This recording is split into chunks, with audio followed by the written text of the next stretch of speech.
Good morning बच्चों।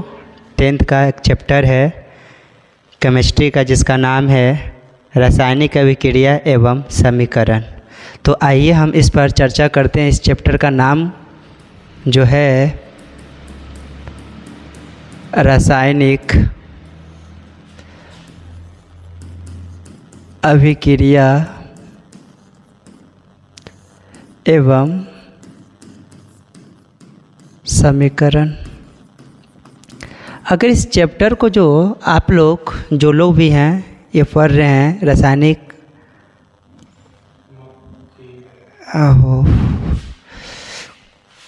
कोई बात नहीं, नया नया कोई चीज़ शुरुआत करते हैं तो बहुत सारी परेशानियों को झेलना पड़ता है। कोई बात नहीं है, चलिए थोड़ा सा प्रॉब्लम हुआ था। रासायनिक अभिक्रिया एवं समीकरण।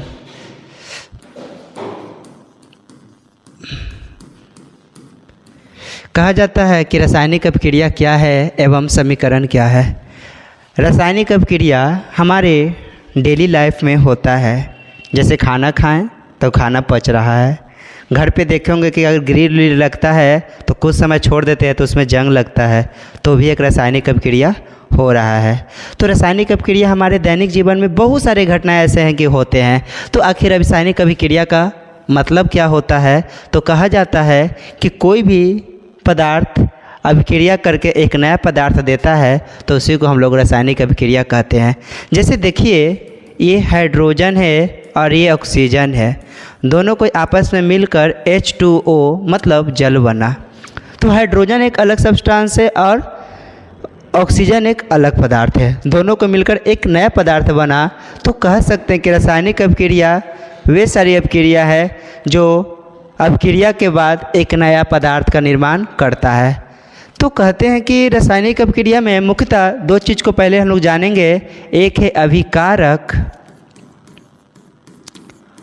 और एक है प्रतिफल।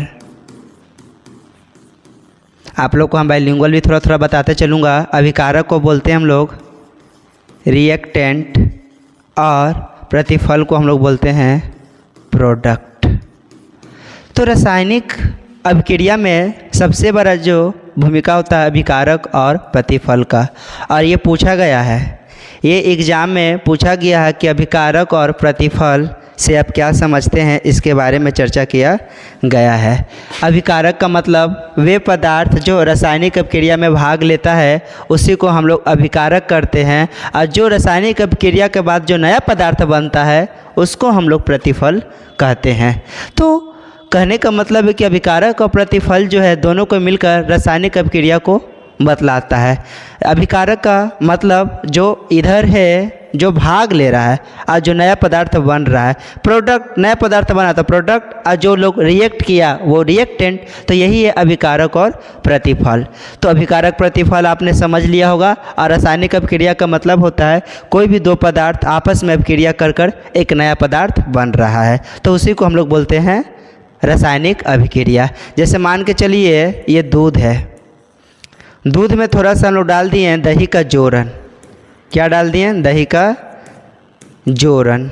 आप लोगों को तो पता ही होगा दही का जोरन कहने का मतलब हम लोग मकर संक्रांति में दूध लाते हैं और मम्मी है जो डाल देती है दही का जोरन, और फिर हम लोग को मिलता है नया पदार्थ, पूरी तरह से वह दही मिलता है।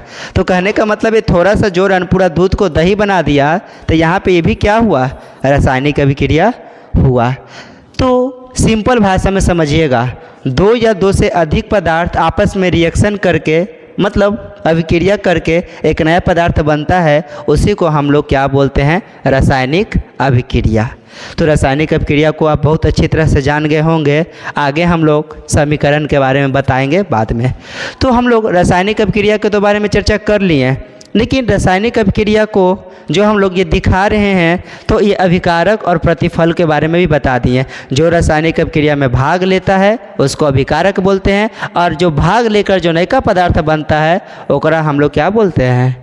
प्रतिफल बोलते हैं। अब हम लोग आगे आते हैं और चर्चा करते हैं रासायनिक अभिक्रिया के कुछ प्रकार।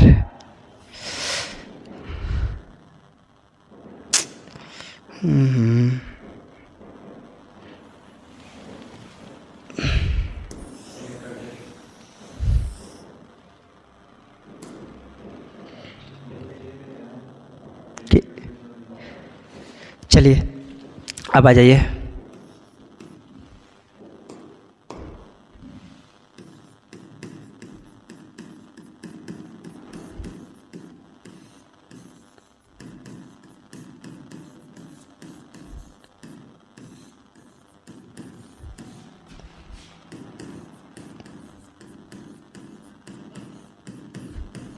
रासायनिक अभिक्रिया की विशेषताएं।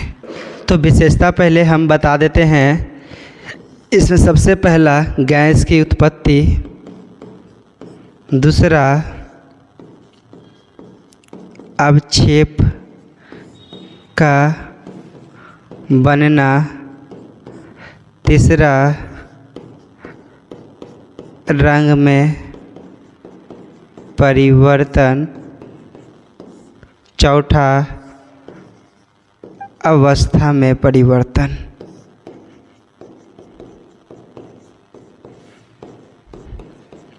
रासायनिक अभिक्रिया के दौरान ये सभी चीज़ होता है। गैस की उत्पत्ति, अवक्षेप का बनना, रंग में परिवर्तन और अवस्था में परिवर्तन। कहने का मतलब जब रासायनिक अभिक्रिया होता है तो ये सारे घटना होता है। कैसे होता है? तो आप लोग देखे होंगे कहीं भी कि एसिड को जब लोहा पे डालते हैं तो लोहा पर से एक तरह के आवाज़ निकलता है और गैस की उत्पत्ति होता है। आप लोग देखे होंगे कोको कोला में डालते हैं हम लोग, क्या डालते हैं? हजमोला। तो जब हजमोला डालते हैं तो एक तरह से कहने का मतलब क्या है, वहाँ से वो फेंकता है तो लगता है कि गैस निकल रहा है। इनो, पानी में जब इनो को डालते हैं तो वहाँ भी एक बुलबुला टाइप का निकलता है। वो कुछ नहीं बउआ, वो गैस की उत्पत्ति हो रहा है। तो गैस की उत्पत्ति का, और एक छूट गया था जो पचमा है, अभी याद आया, ऊष्मा का उत्पत्ति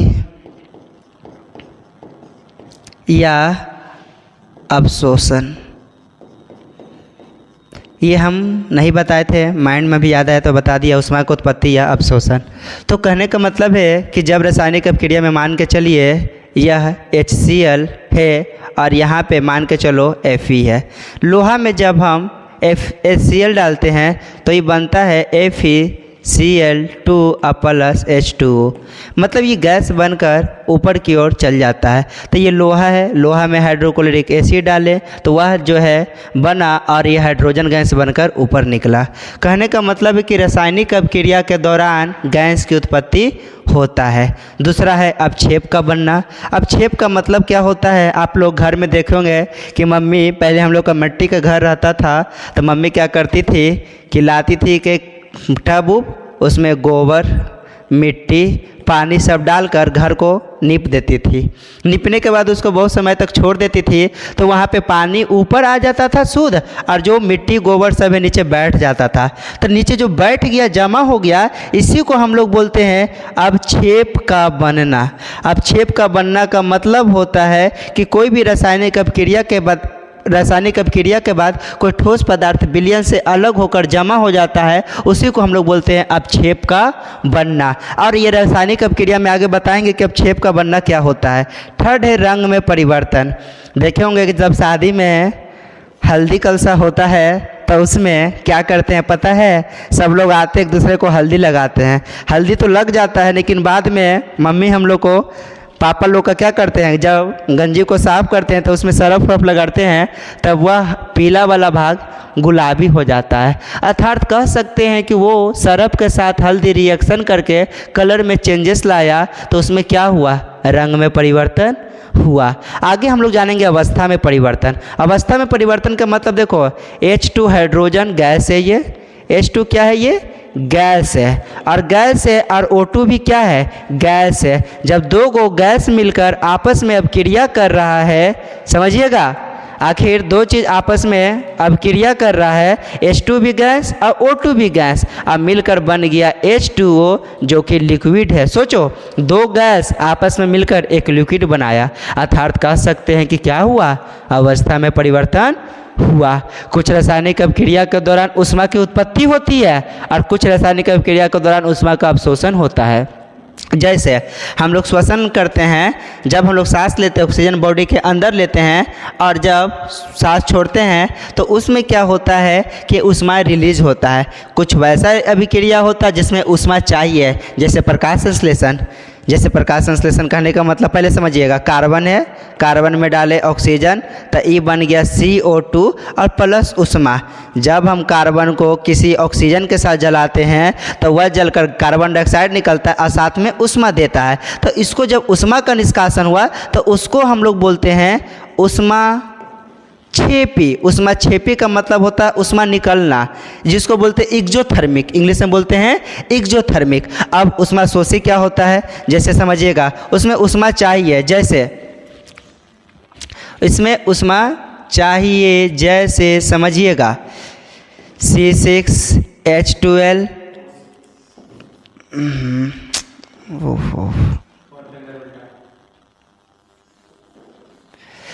देखिएगा यहाँ पे थोड़ा सा अभी नए नए चीज़ पर उतरे हैं तो अनुभव तो होवे करेगा, लेकिन देखिए जैसे CO2 प्लस H2O और इसमें सूर्य का प्रकाश डाल दिए, सूर्य का प्रकाश, और यहाँ पे डाल दिए हम लोग क्लोरोफिल, वो तो आप लोग जानते ही हैं।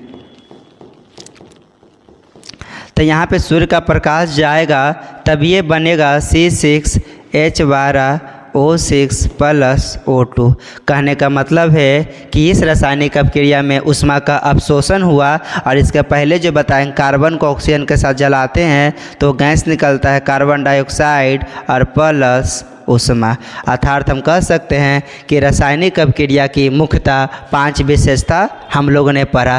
पहला गैस की उत्पत्ति, दूसरा अपक्षेप का बनना, तीसरा रंग में परिवर्तन, चौथा अवस्था में परिवर्तन, पांचवा ऊष्मा का उत्पत्ति या ऊष्मा का अवशोषण। कहने का मतलब है रासायनिक अपक्रिया की 5 विशेषता आप लोग अच्छी तरह से समझ गए होंगे। गैस की उत्पत्ति का कहने का मतलब है जब कोई धातु के साथ किसी भी एसिड के साथ रिएक्शन करते हैं तो गैस निकलता है, वो हाइड्रोजन गैस। और अपक्षेप का बनना, कोई भी रासायनिक अपक्रिया के बाद कुछ ठोस पदार्थ नीचे विलयन में जमा होकर अलग हो जाते हैं तो उसको बोलते हैं अपक्षेप का बनना। रंग का परिवर्तन, बताएं कि शादी में हल्दी कलसा में जो हल्दी लगता है तो मम्मी सरफ उरफ से धोती है तो वह जो लगता है हल्दी वाला चीज़ वो कलर में चेंज आ जाता है, गुलाबी टाइप का हो जाता है। अवस्था में परिवर्तन बताएं कि हाइड्रोजन गैस है और ऑक्सीजन भी गैस है और जब आपस में क्रिया करता है तो बनता है H2O जो कि एक लिक्विड है। फिर उसके बाद बताएं आपको ऊष्मा की उत्पत्ति और ऊष्मा का अवशोषण। यहाँ तक आप लोग को हम ये चीज़ बता दिए हैं। आगे हम लोग पढ़ेंगे रासायनिक अभिक्रिया की विशेषता तो पढ़ लिए, आगे पढ़ेंगे रासायनिक अभिक्रिया कितना प्रकार के होता है। तो रासायनिक अभिक्रिया मुख्यतः जो होता है उसको हम लोग आगे की चर्चा करते हैं। सुरमनी जी